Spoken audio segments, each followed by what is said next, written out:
Good day, everyone, and welcome to the Williams Third Quarter 2025 Earnings Conference Call. Today's conference is being recorded. At this time, for opening remarks and introductions, I would like to turn the call over to Mr. Danilo Juvane, Vice President of Investor Relations and ESG. Please go ahead. Good morning, everyone. Thank you for joining us and for your interest in the Williams Companies. Yesterday afternoon, we released our earnings press release and the presentation that our President and CEO, Chad Zamarin, and our Chief Financial Officer, John Porter, will speak to this morning. Also joining us on the call today are Larry Larsen, our Chief Operating Officer, Lane Wilson, our General Counsel, and Rob Wingo, our Executive Vice President of Corporate Strategic Development. In our presentation materials, you'll find a disclaimer related to forward-looking statements. This disclaimer is important and integral to our remarks, and you should review it. Also included in the presentation materials are non-GAAP measures that we reconciled to generally accepted accounting principles, and these reconciliation schedules appear at the back of today's presentation materials.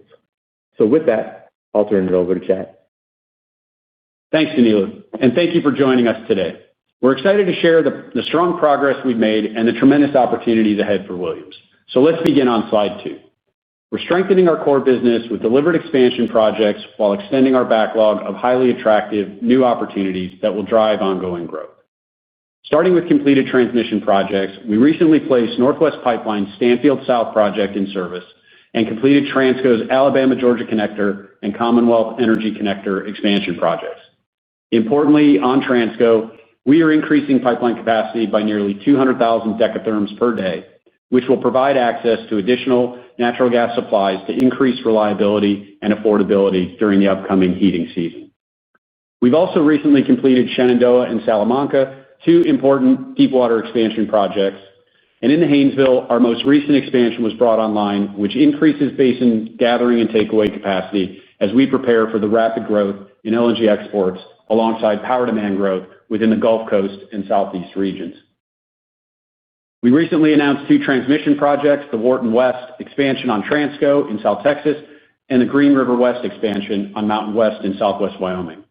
Additionally, we signed customer agreements for our 10 BCF expansion at our Pine Prairie Storage Facility in Louisiana. These milestones demonstrate our ongoing ability to advance projects across our nationwide transmission and storage footprint.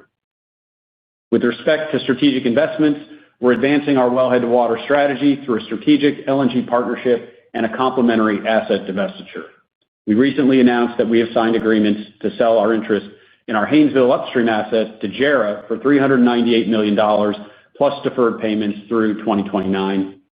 Under JERA's ownership, Williams will continue to gather production and deliver volumes through our LEG system into Transco and downstream LNG markets.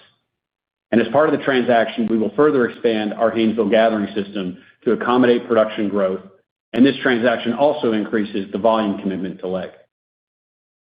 Alongside the sale of the upstream asset, we announced a strategic partnership with Woodside Energy, whereby Williams will build and operate Line 200, a 3.1 BCF a day pipeline that is fully permitted and fully supported with take-or-pay 20-year customer contracts.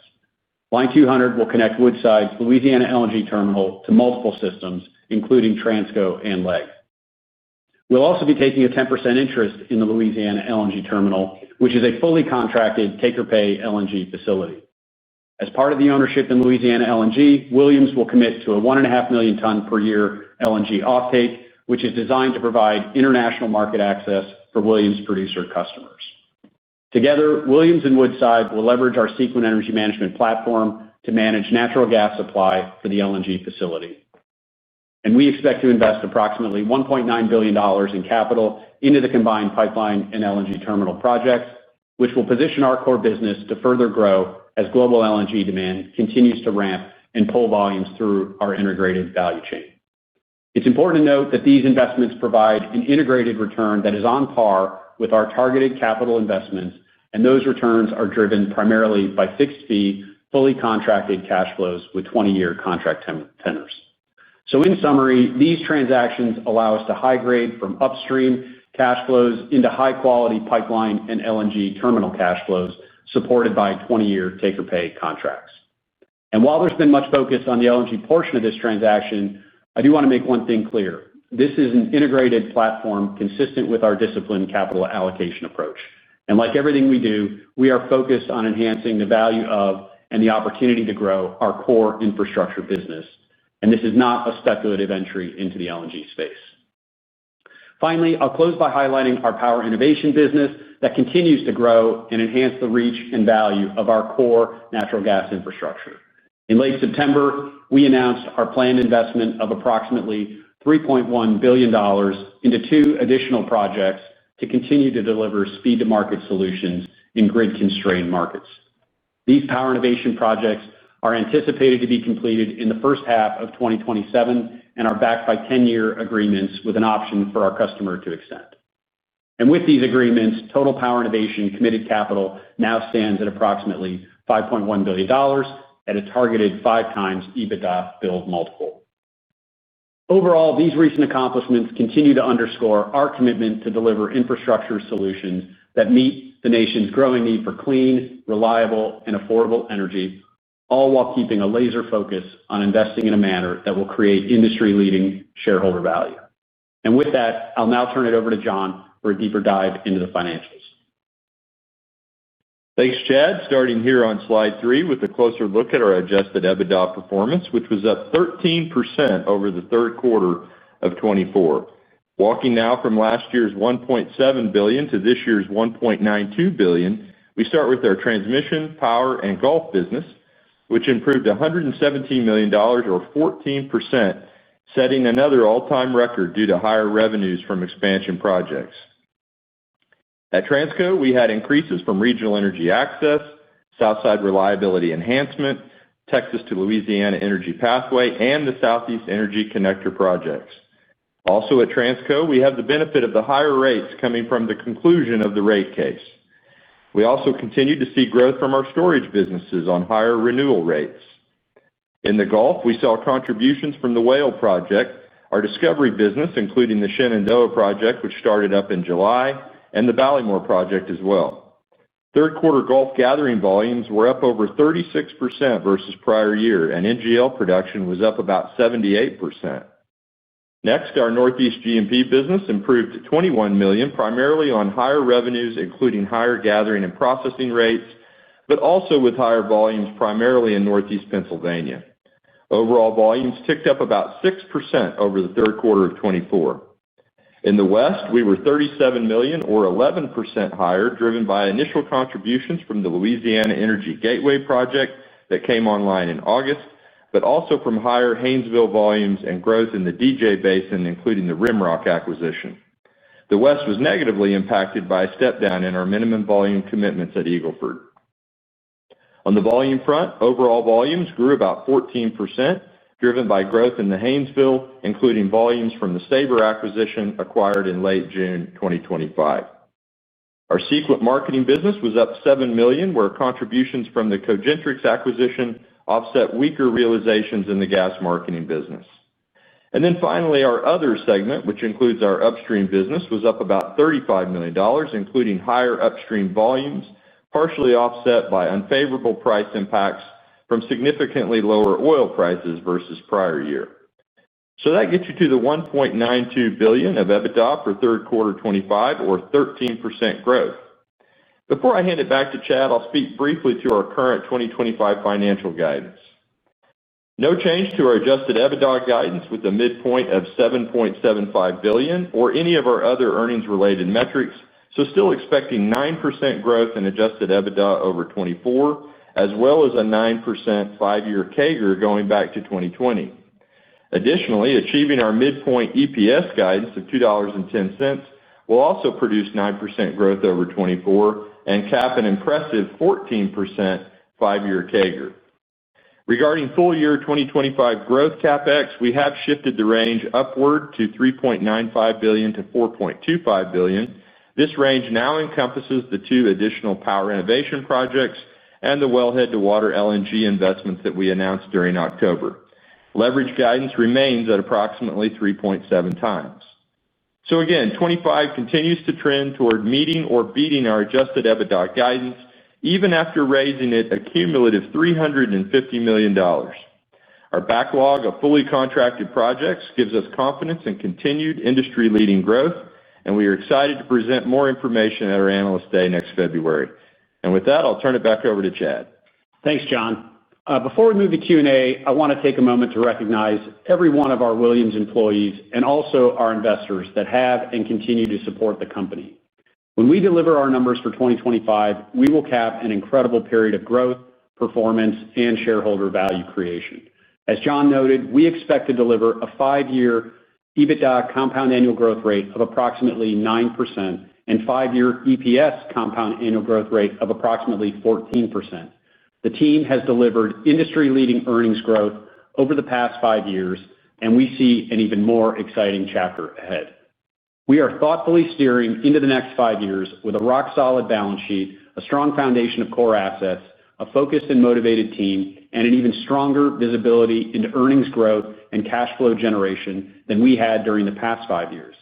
You can expect us to continue to focus on a disciplined approach to capital allocation, which during an exciting time of company strength and market opportunity gives us confidence in delivering even more compelling returns for shareholders. We plan to provide more details on this exciting next chapter during our Clean Energy and Technology Expo and Analyst Day events in February of 2026, both of which will be held in Washington, D.C., so please stay tuned as those details come out.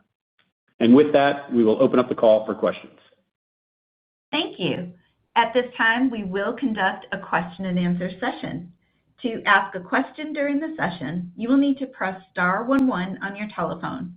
You'll then hear an automated message advising your hand is raised. To withdraw your question, please press star 11 again. Please limit yourself to one question and one follow-up. Please hold on while we compile our Q&A roster. Our first question today comes from Jeremy Tonet of JPMorgan Securities. Your line is open. Hi, good morning.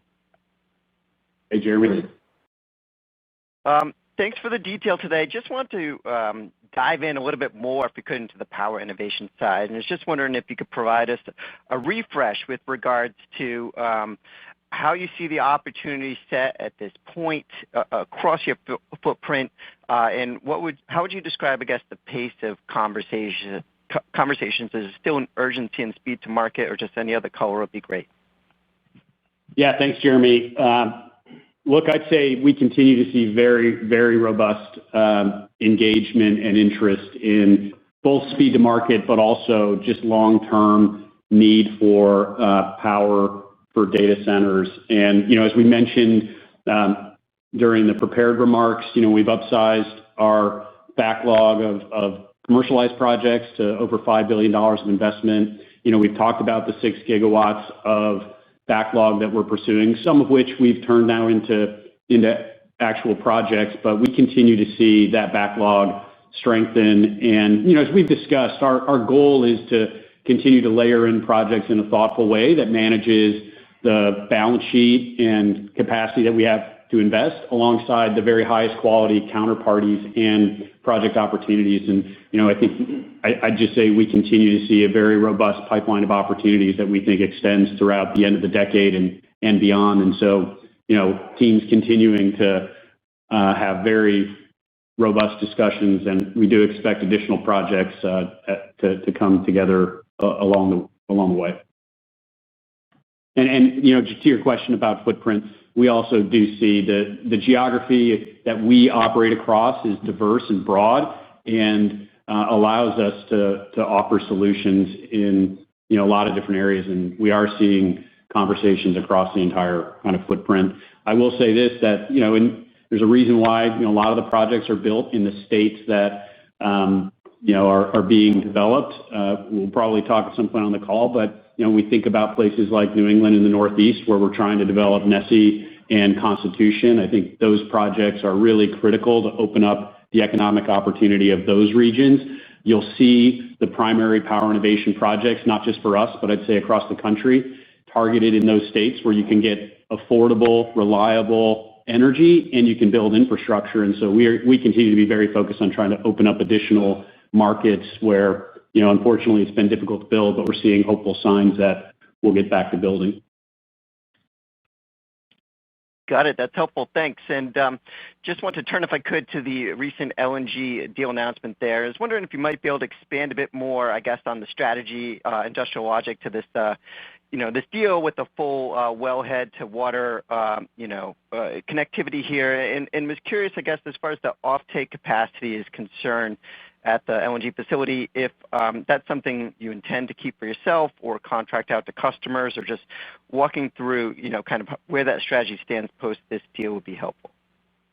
Sure, thanks. Yeah, I'll start with the strategy, and Rob's here as well. And if we get into kind of project specifics, he can help add color. But I think importantly, there's a lot of focus on power innovation, on transmission projects, but LNG demand growth continues to be the largest demand growth vector for our industry, and energy demand growth continues to be an international story. It's been a while since we talked about it, but there's still billions of people living in energy poverty, and U.S. LNG, we think, is an incredibly important tool to help serve the world's need for reliable, affordable, clean energy. And so, we've been focused on making sure that we can supply into those markets. And we talk about it a lot. Our strategy is very demand-driven and demand-focused, and we're always seeking to connect our customers to the very best end-use markets. And so you think about the power generation, the utilities, the industrial loads that we serve. Connecting to LNG markets is important to enable that ultimate destination for our customers to reach. And so, it's opening up a window with a very small investment into an LNG facility. We get the benefit of building a strategically important pipeline, and we'll operate Line 200, which connects to Transco Leg and several other pipelines at Gillis. We will also, as you saw in our announcement, we're transitioning our upstream ownership to an international LNG buyer. And JERA is one of the largest producers of energy in Japan and a large buyer of LNG. And so we're putting together a value chain through which we expect to continue to be able to attract both customers that want to reach international markets, and in doing so, continue to grow our gathering system, our Transco footprint. Line 200 will be an important extension into an LNG terminal, but also our Gulf Coast storage assets that will connect to the LNG complex. And so, a long way of saying, this is a strategic transaction that just enhances our ability to pull more business through our core infrastructure. Your question about the offtake, it's a very small percentage of our overall business, less than 1% of our earnings, and we do expect to offer that as a window into international markets to our producer customers. Nothing that we've kind of pre-wired at this stage, but you can think of us as taking that position to offer access to international markets for those producer customers that can't access it on their own, either due to scale or balance sheet capacity. But that's the strategy. And so, don't take, I mentioned it in the prepared remarks, don't take this as a sign that we're trying to take international price exposure. That's not the strategy here. We are opening up a window into international markets so that we can offer additional services to our customers. Got it. That's very helpful. Thank you. I'll leave it there. Thanks, Jeremy. Thank you. Our next question comes from Praneeth Satish with Wells Fargo. Your line is open. Thanks. Good morning. Maybe on the power side, can you give us a sense of where you are in the procurement cycle for turbines? So you have FID power projects now, the $5 billion you mentioned that come into service through mid-2027. Have you started placing orders or put yourself in the queue for long lead time items for the second half of 2027 or into 2028? I guess kind of how far does that go? And then at this point, could we see more projects get slotted in for second half 27 deliveries, or are the conversations kind of shifting towards 2028 now for new power projects? Yeah, thanks, Praneeth. On the latter question, I'd say starting to layer in a little bit later now into the plan, and so likely later 27 and now into 28 for additional projects that we see on the dashboard. And then with respect to equipment, we'll have more to share at our February event, but we feel very confident that we positioned ourselves with our strategic partners, really across multiple different equipment service providers to be able to be ahead of kind of the needs that we see, frankly, now almost through the end of the decade. And so we feel really good about where we stand. Again, we'll share more, in February, but we continue to stay ahead of the project need. And so I feel really good about where we stand today. Got it. Thank you. And then just on the project side, so Power Express looks like the scope was revised down again a little bit to 785 million cubic feet per day from 689. I think that's the second time now. So can you just walk through what's driving that change? Is it tied to permitting commitments or just broader dynamics? And do you think, and how should we think about the return and the in-service date of that project with this new scope? Yeah, this is Larry Larson. I'll take that question. And yeah, we've been, when we announced the project early on, we kind of highlighted how scalable this project was from a scope standpoint.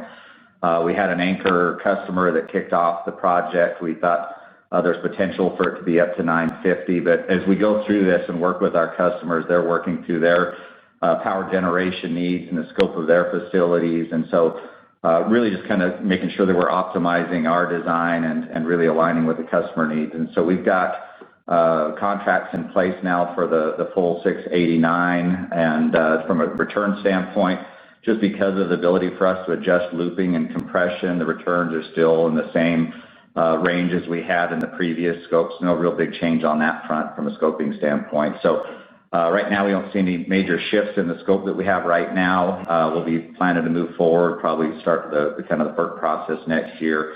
As you mentioned, there's opportunity to go bigger on the project if demand materializes. But right now, it's really just been working with the customers as they finalize their scope and demand needs. Yeah, and maybe I just add, with these projects, we have to fine-tune both timing and kind of customer readiness. Larry, Rob, and I were on the road last week, and we went to the Pacific Northwest, saw the utilities in the Pac Northwest, and we also saw the utility customers, several of our utility customers along the Southeast and Eastern Seaboard. And every one of the customers highlighted that they need more gas and they need more pipeline capacity. So we see a very robust need across really the entire footprint that we operate. We've talked about it many times. Natural gas demand has far outpaced pipeline capacity development over the last 10 years, and we see that problem just exacerbating over the next decade as we continue to grow demand and lag in keeping up with infrastructure. Got it. Thank you. Thank you for your question. One moment. Our next question comes from Spiro Dounis from Citi. Your line is open. Thanks, Operator. Good morning, team. I wanted to go back to the growth outlook and capital spending. It sounds like the pace of commercialization has increased here in the back half. And from what we can tell, you're active in maybe at least 6 states on the power innovation side. So just curious, based on what you see coming down the project pipeline, is this sort of $4 billion of CapEx per year on the growth side the right target for the next few years? And maybe, John, how do you think about the balance sheet's ability to sustain those levels and maybe even higher? Yeah, thanks, Spiro.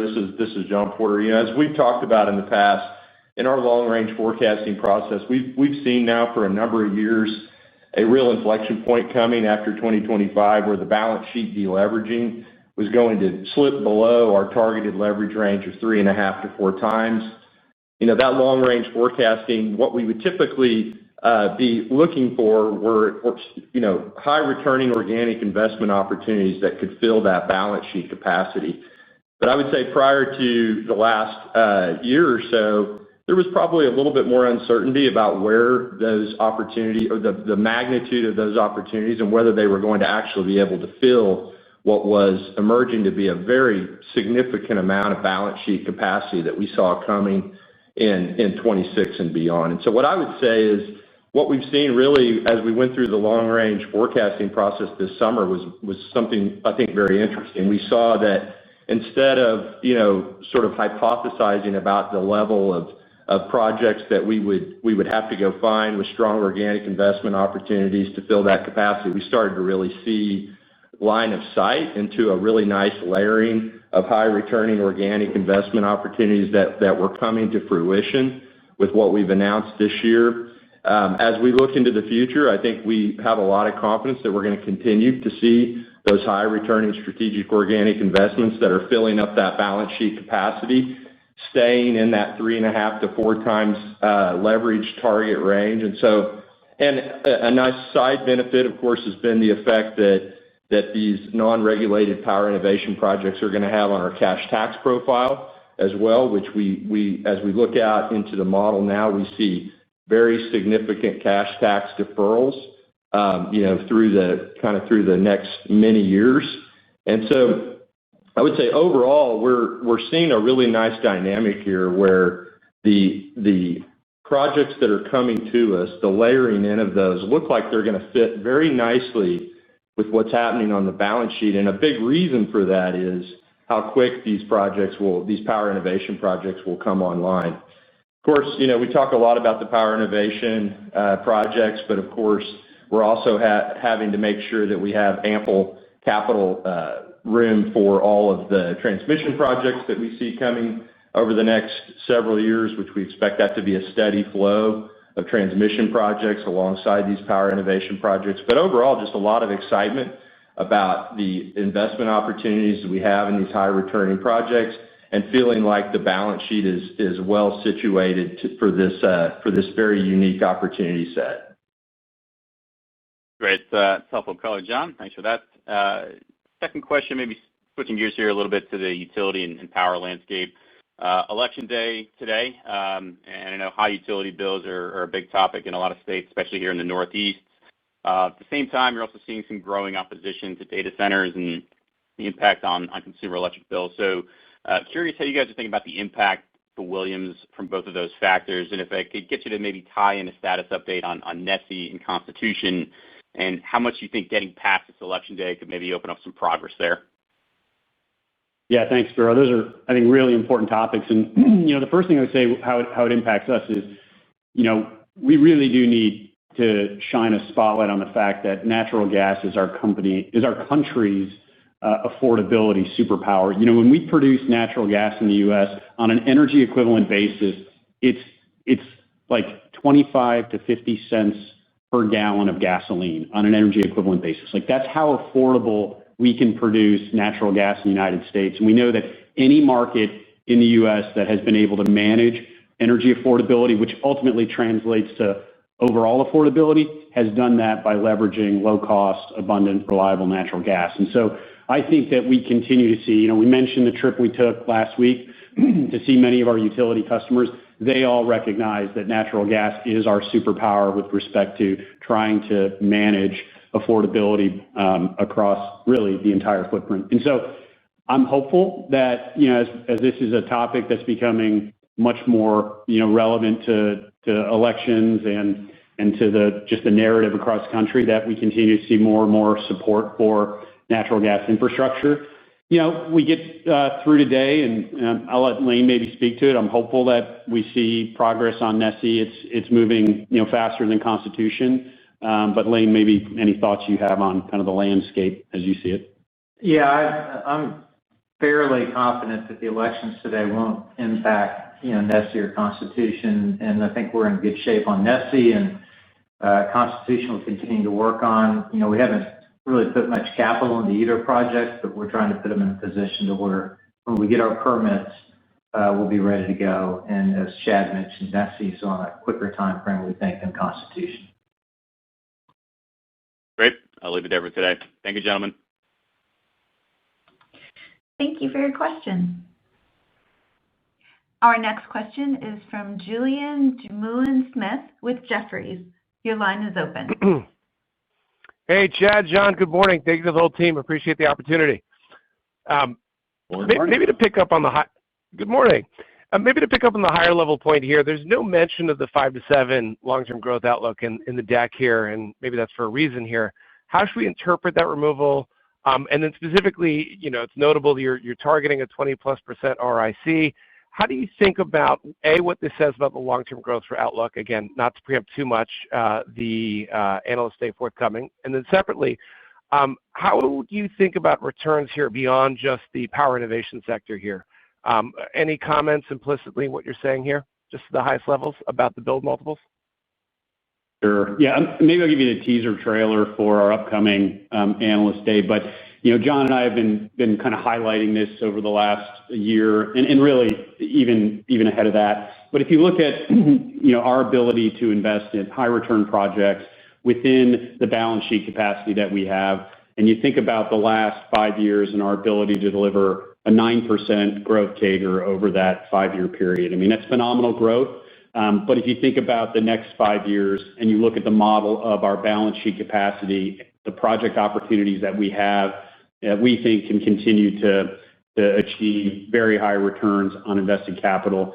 I think you can see that we've got a really exciting chapter ahead. Now, you've got to balance that up against the law of large numbers. The company has gotten much larger, faster over the last 5 years, but the balance sheet is in even better shape than it was in the last 5 years, and the opportunity set, is arguably even better than over the last 5 years. So, not going to put a number on that yet, but we're going to try to provide a bit more clarity when we come together in February on what we think that runway looks like, at least for the next couple of years, and then give some overall, I think, directional guidance. But if you just take the balance sheet capacity, the math around our ability to invest in high return projects, you can see pretty clearly that we've got an incredible opportunity to grow what I think will be industry leading, results over the next 5 years and beyond. Great. Yeah. So guidance over a couple of years and then maybe directional for a longer term view on things. That's excellent. And then if I can just to nitpick a little bit more on power innovation, as you might expect from me, if you can you talk a little bit about where you see this going? Are we thinking more about like upsizing Socrates and then upsizing these others, Apollo and Aquila at this point? Or how are you thinking about in terms of next steps? I know you elaborated with Jeremy earlier here a little bit, but is it about expanding existing sites, adding more total duration and ramp, or do you think this is more about just finding new geographies and new opportunities outright here, greenfield? Yeah, I think the simple answer is it's a combination of both. We're a lot of the projects that we're developing are in locations where if we can continue to add additional capacity, it makes a lot of sense to do that. So, you will see, I think, investments made where we want to scale over time. These are very large facilities with very large investments being made. And so scaling over time will be, I think, a clear part of the strategy. We've already done that with Socrates. We started at $1.6 billion of capital. That's been upsized to $2 billion. That's an expansion of scope and scale. And we expect to see that at other sites where we can kind of get speed to market as the ability to get a project up and running, but then see scaling over time. These are intended by our customers to be multi-decade investments that will grow over time. And so I think we'll continue to see scaling of these facilities, but we also continue to see the expansion into other parts of our geography. So it's going to be a combination of both. Excellent. I'll leave it there, guys. Thank you very much. All the best. Speak soon. Thanks. Thank you. Our next question is from Jean Ann Salisbury with BofA. Your line is open. Hi, good morning. Another one on the wellhead to water announcement. Is it possible for you to disclose even directionally, I guess, what share of the EBITDA that you're projecting for the project is contracted take or pay, either as today or kind of in your eventual vision?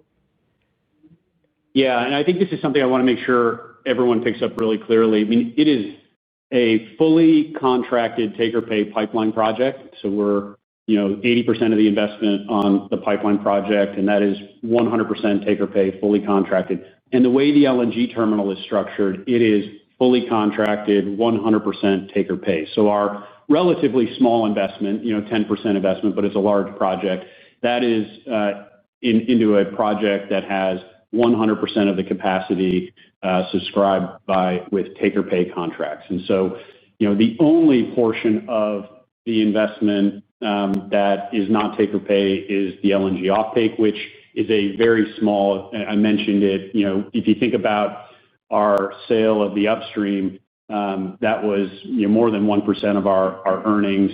The offtake represents less than 1% of our earnings, and we expect to be able to use that as a tool to attract additional customers through our core infrastructure and likely lay that off over time. The intent of this strategy is to invest into fully contracted projects with super high-quality investment-grade counterparties and use this platform to both bring the very best gas supply to these facilities, but also support our upstream infrastructure that's going to be importantly called upon to deliver natural gas for this growing ramp of LNG. Might also mention that we also do have some capital protection on the construction side of the LNG facility as well. Can't go into a lot of the details there, but we did protect ourselves on the overrun side of the liquefaction facility build-out. That makes sense. That's super helpful. And then I guess just kind of a follow-up on that same theme, the Gillis to LNG pipeline, I think it's 3.1 BCFD, which you said is take or pay. That's obviously quite a bit bigger than LEG.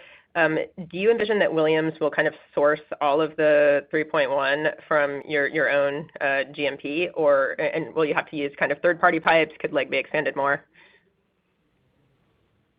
Yeah, no, this is Rob Wingo. It's really going to be a combination of gas coming off of our LEG system, off of our Transco system, and really other parts of the market. The way that it works is, we're going to handle the short-term kind of one-year type arrangements, and Woodside has handled the long-term setups for the supply. So between the two of us, we're really going to be sourcing gas off the main pipelines that come into that area. Got it. I'll leave it there. Thank you. Thank you. Our next question is from Keith Stanley with Wolfe Research. Your line is open. Hi, good morning. I had two follow-ups, similar topics. On the power strategy, so Chad, when you say you've gotten ahead of the equipment needs and turbine needs almost through the end of the decade, I want to confirm the message is you think you can keep going at this type of cadence of power projects from a supply chain perspective through 2030 at this point? Yeah, that's right, Keith. I mean, we are continuing to work with customers to make sure that we can layer in projects through the end of the decade, and that includes working with them and our equipment suppliers to have confidence in our ability to deliver the capacity. Okay, great. And then a second one, not to beat a dead horse, but on the Louisiana LNG interest, when you say it's a take-or-pay contract on the facility itself, fully tolled out, is that subscribed with Woodside directly? Just because I think the market perception is that LNG terminal is largely uncontracted. So you just talk to how you're fully contracted on your interest? Yeah, it is a fully contracted LNG terminal. I mean, you think about Stonepeak coming in for a 40% investment alongside us. I mean, that's because the facility is fully supported by take-or-pay contracts. The majority of those are Woodside. We obviously are a portion of that. We'll be paying a toll for our offtake, but we'll be paying the owners of the facility. So a good portion of that toll comes back to us as tolling revenues. That's one of the nice things about the equity ownership model. Whether or not Woodside decide, I think they've talked about further effectively selling down their interest, but they are the off-taker for the take-or-pay. And so, yes, there are investment-grade contracts, take-or-pay for 100% of the capacity of the facility. Very clear. Thank you. Thanks. Our next question comes from Elvira Scotto with RBC Capital Markets. Your line is open. Hey, good morning. I just wanted to follow up on the power innovation, specifically around that number, the 6 gigawatts that you have in your presentations. Can you talk a little bit about that? Is that your total addressable market, or can you do more than the 6 gigawatt? Like, what are the gating factors to doing more than that? Yeah, thanks, Elvira. I'd say, there is definitely more market than that. We get to that number when we look at managing what we think is the right pace of investment up alongside the quality of the counterparts, the quality of the projects where we have strategic advantage across our footprint. We talk a lot about our capital allocation philosophy, and we're going to stay very disciplined. We're only going to be targeting very high-quality counterparties and take-or-pay contracts and geographies where, frankly, not only do we see these as attractive projects, but we have the ability to further grow our business behind connecting to these demand opportunities. That feels like when we kind of run all of that through the analysis, that feels like a very manageable level of investment. I would say also, and the team's done an amazing job, we also want to make sure that we can deliver. We're not going to take on more projects than we feel confident that we can deliver.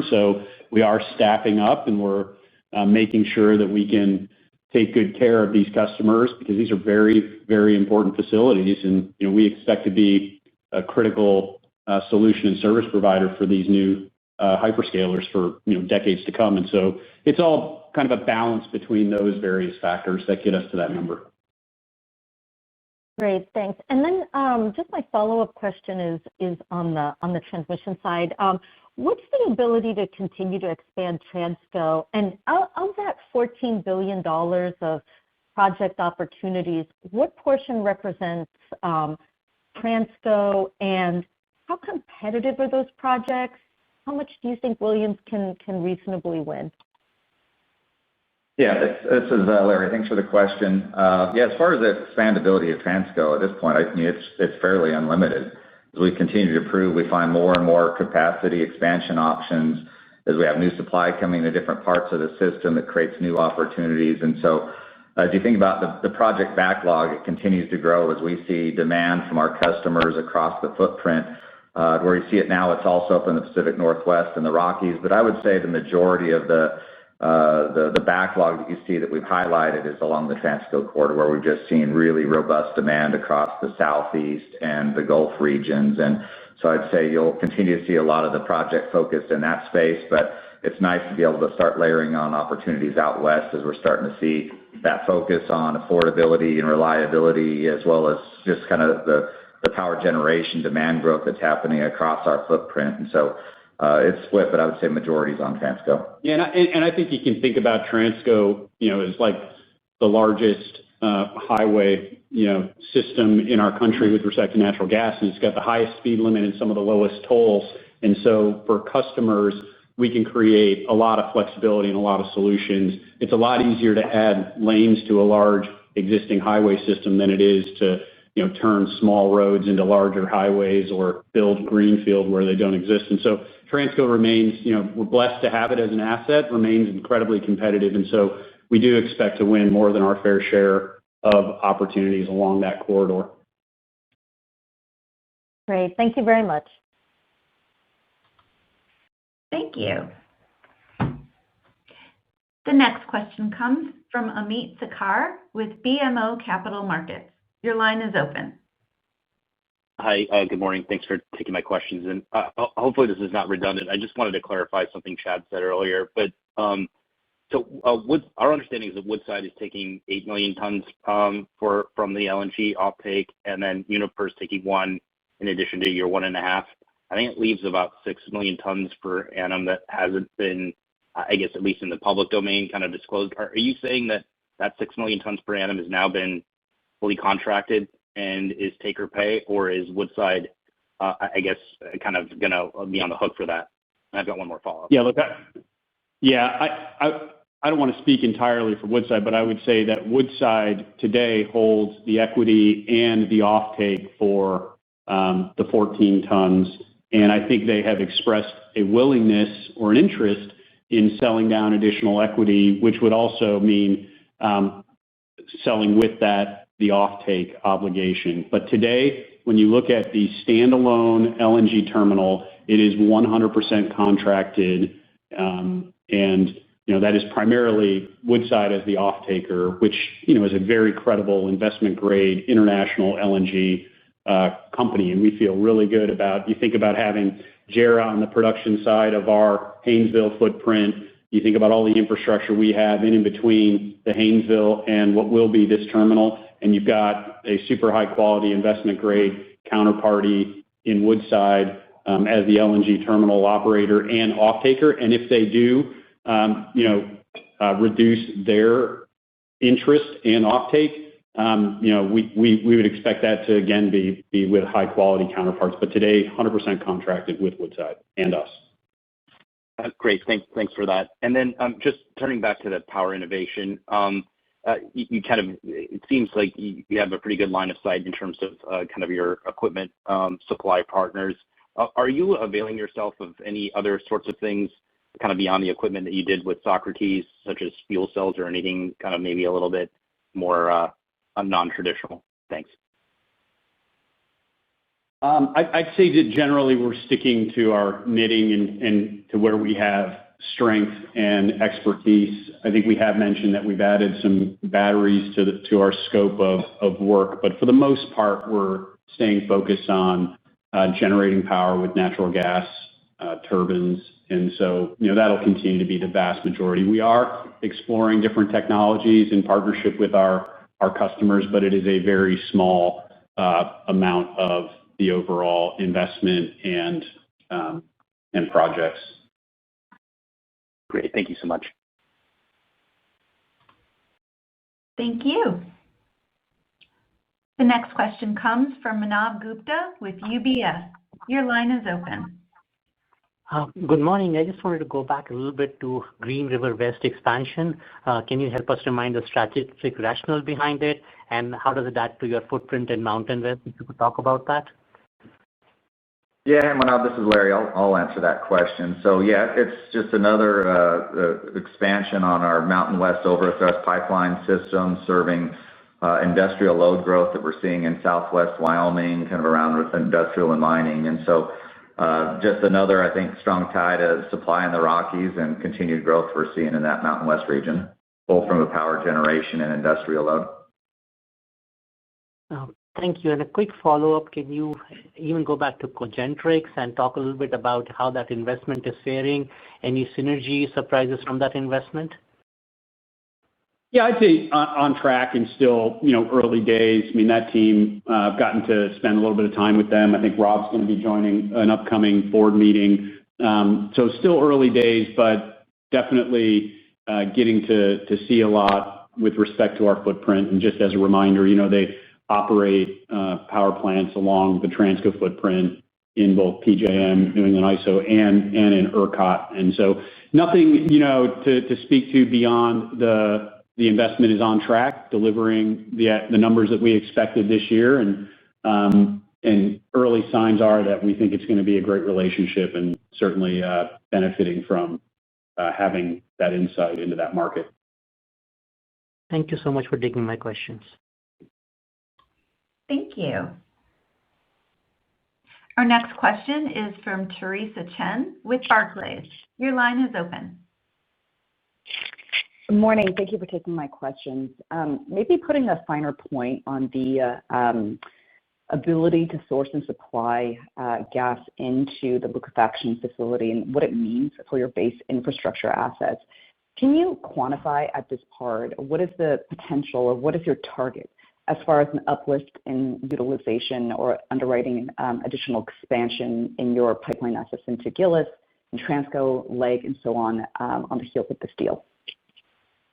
Yeah, I'll start and let Rob add any color. I think, important just to note that the first and foremost need for the project is to make sure there's a reliable supply of gas. And, with Sequent, one of the largest natural gas platforms, marketing platforms in the country, it gives us a lot of confidence that we can make sure that the pipeline is going to be full and ultimately that the LNG terminal is going to have reliable natural gas supply. And so, the benefit of that is we are going to be going out across our footprint and across other pipelines where Sequent markets, and we're going to be making sure that we can find the very best, lowest cost supply and most reliable volumes that we can bring to Gillis and bring through the LNG terminal.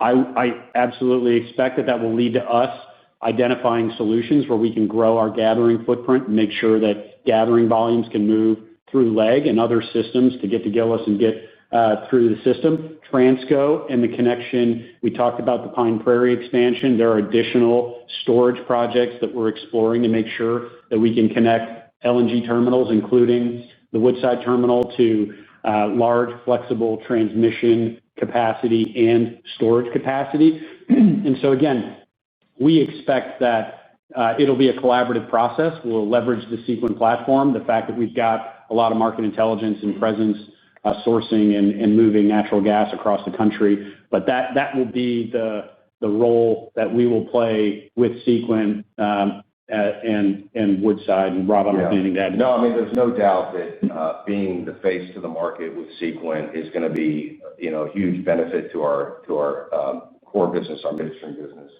The only other thing I'll mention is that one of the changes that we made from the original project scope is the 3.1 BCF a day pipeline is now going to be bidirectional, and that'll create optimization opportunities and additional marketing opportunities that we did not include in our base case. So I think that combined with being the front face to the market, we're going to see some synergies there that we did not include in our base case economics. That is interesting. Thank you. And would you provide an update on the production activity levels in Haynesville and the Northeast? And what is your outlook on volumes across your assets into 2026? Yeah, hi, this is Larry. I'll take that one. So, yeah, we've seen activity level pick up in the Haynesville as we expected. I mean, the demand is materializing and our producers are responding to that. And so we've seen activity in the Haynesville pick up over the course of this year. We don't necessarily see that slowing down as we go into 2026. It's still a little early. A lot of our producers, as you know, are working through kind of their plans for 2026. But with the amount of demand that's coming online, we don't see activity slowing down. The Northeast, we've seen pockets where we've had some growth and pickup over the course of this year, in some areas where it's been a little bit more flat. There's a little bit more of a pricing challenge during some of the shoulder months and summer months up in the Northeast that slowed down some of the activity, but we're starting to see that pick up again as prices are starting to rebound. And although it's still early for kind of 2026 forecasts, we do see and expect to see an uptick in volumes in the Northeast as well. But it'll be mixed across customers as well as some of the different gathering and processing facilities we have, where we may see some that are growing and some that might be a little bit more flat depending on the position where kind of gas prices and outlook lands for next year. Thank you. Thank you for your question. Our next question is from Robert Catellier with CIBC Capital Markets. Your line is open. Hey, good morning. I just wanted to follow up on the LNG opportunity, which sounds like it might be a good opportunity for both yourself and your producer customers. Specifically, I wanted to address the fees and what you see as a contract tenor there. So just on the fee side, do you see this as a more straightforward fee-for-service type contract structure, or is there an opportunity maybe to have some linkage to some of the LNG pricing benchmarks? And then on the contract tenor, given the how you split the sourcing for your capacity versus Woodside's, how do you see the contract tenor working out there?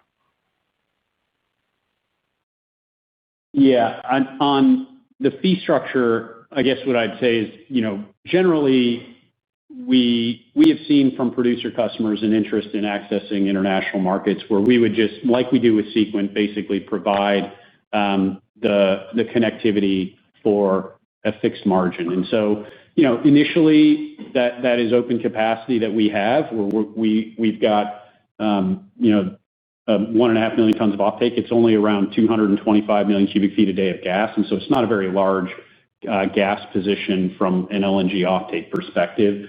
But, we will look to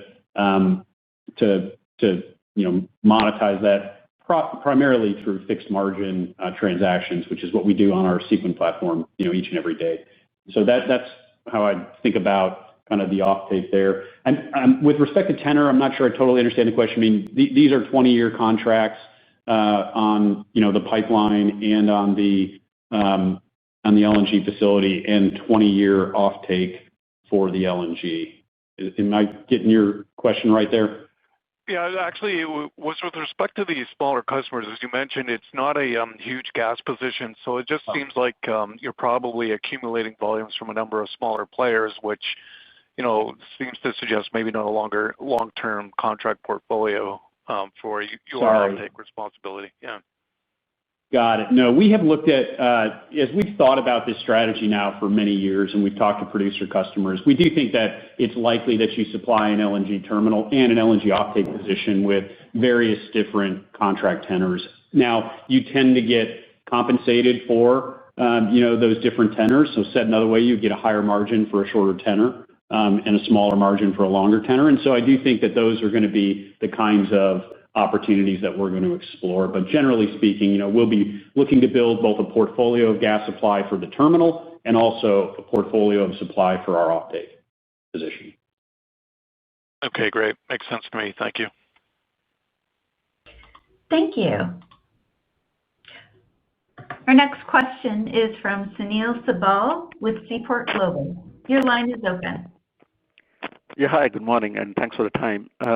So a lot of clarifications on the LNG. I was curious, if you see this as a one-off opportunity with Woodside, or should we expect this as a kind of an opening into a bigger kind of a business for Williams? Yeah, thanks, Neil. I would not view this as necessarily a bigger opening for Williams. But what I would say is when we have the ability to take a very small LNG position, but parlay that into an integrated opportunity like this to build pipeline infrastructure, to expand our gathering and delivery systems through Transco and align our storage assets. Those are unique, I think, opportunities to bring a lot of different future growth to the platform. And so I wouldn't say that we would never do another deal, but I made it clear in the remarks, our goal is not to grow our position as an international LNG marketer. That is not our business.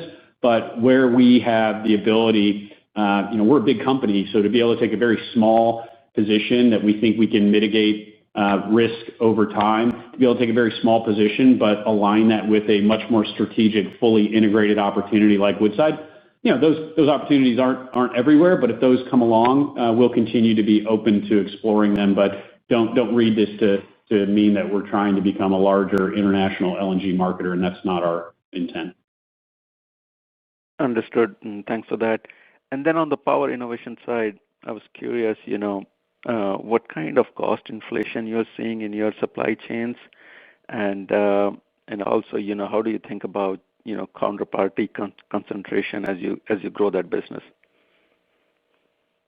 Yeah, I'd say on the first note, we have seen, I think everyone is seeing cost inflation. We're managing that with our customers. And so I think that's just a reality of the market right now as the demand for generation. I've been saying this, we haven't grown power generation in the United States, electricity generation in the United States in effectively 25 years. And so there's a lot of demand coming into a market where we haven't had the capacity to really grow electricity production. And so we have seen cost increases, but it's across the board. And so it hasn't made us any less competitive than anyone else. It's just a reality that customers are having to deal with as cost for equipment has increased over the last, call it 12 months.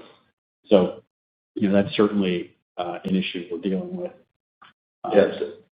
Yeah, I can pick up the second point on customer concentration. I think we're really excited about what we're seeing on the credit profile and the power innovation. Again, as Chad mentioned, we're only focused on the best of the best opportunities here. We're not stretching into a lot of the projects that are going to happen in this space. We're focused on deals with the hyperscalers, AA credits and such. And so we like the credit profiles to begin with, but that's kind of step one. Step two is we're getting some very attractive credit protection as part of these agreements as well. I can't go into the details of that, but we're really happy with the amount of credit protection we're getting above and beyond the fact that these are, some of the best companies in the world to be working with. Thanks, John. Thanks, Jared. Thank you. Our next question is from John Mackay with Goldman Sachs. Your line is open. Hey, all. Thanks for the time. I'll just ask one quick one. You got the upstream sale announced recently. Can you just remind us on what your plan is for the remaining upstream portfolio from here? Thanks. Yeah, and Rob can certainly add anything to this, but Wamsutter is our remaining current upstream interest. And as I've said, I think many times, it's a much larger, much more complex asset. It's also an asset that has very high margins for us because it's a rich gas and liquids basin. And so when we produce an incremental molecule in Wamsutter, we gather, we process, we move the NGLs through our infrastructure, we can fractionate, we market NGLs, we market the gas. And so a lot of margin that we capture through our midstream infrastructure from Wamsutter. And so the strategy there is importantly to make sure that when we move that asset into an upstream producer's hands, we know that the asset has been fully delineated and will be developed at its full potential. And we have the benefit of proving up that asset with all of the value chain economics that we get through our midstream infrastructure. And if we were just to move that asset into an upstream-only operator's hands, they may not develop it to its full potential. And so we are working to prove up Wamsutter, but as I've said, that'll take some time, and we will continue to kind of do that work. But we've got a great team working on it and feel really good about where we are. But that's the remaining interest. But again, now represents only a couple percentage points of our total overall earnings. But the power that it drives into our midstream is really most important. Understood. Thanks for your time. Appreciate it. Thank you. Thanks, John. That concludes the Q&A portion of our call. I will now turn it over to President and CAO, Chad Zamarin, for closing remarks. All right. Well, thanks for the robust Q&A session, and thank you for your interest in Williams. We look forward to seeing you in February, and in the meantime, we wish you well. Thanks. Thank you for your participation in today's conference. This does conclude the program. You may now disconnect.